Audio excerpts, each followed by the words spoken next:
কুষ্টিয়া দৌলতপুরে আসন্ন জাতীয় সংসদ নির্বাচনে ধানের শীষ প্রতীক বিজয়ী করতে উঠান বৈঠক করেছেন কুষ্টিয়া এক আসনের বিএনপির মনোনীত প্রার্থী রেজা আহমেদ বাচ্চু মোল্লা। সোমবার 24 নভেম্বর বিকেলে মথুরাপুর ইউনিয়ন 9 নং ওয়ার্ড হিসনাপাড়ায় বিএনপি ও অঙ্গ সহযোগী সংগঠনের আয়োজনে এই উঠান বৈঠক অনুষ্ঠিত হয়।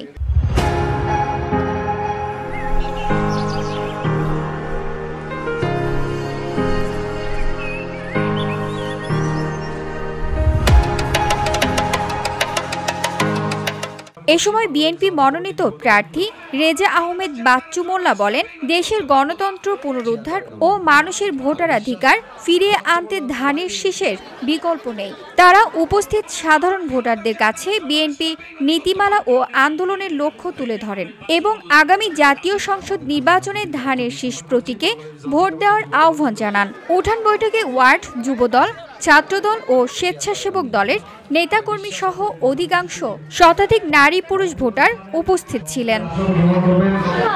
বৈঠকে প্রধান অতিথি হিসেবে উপস্থিত ছিলেন দৌলতপুর উপজেলা বিএনপির সভাপতি, সাবেক সংসদ দৌলতপুর উপজেলার ধানের শীষের মনোনীত প্রার্থী আলহাজ রেজা আহমেদ বাচ্চু মোল্লা।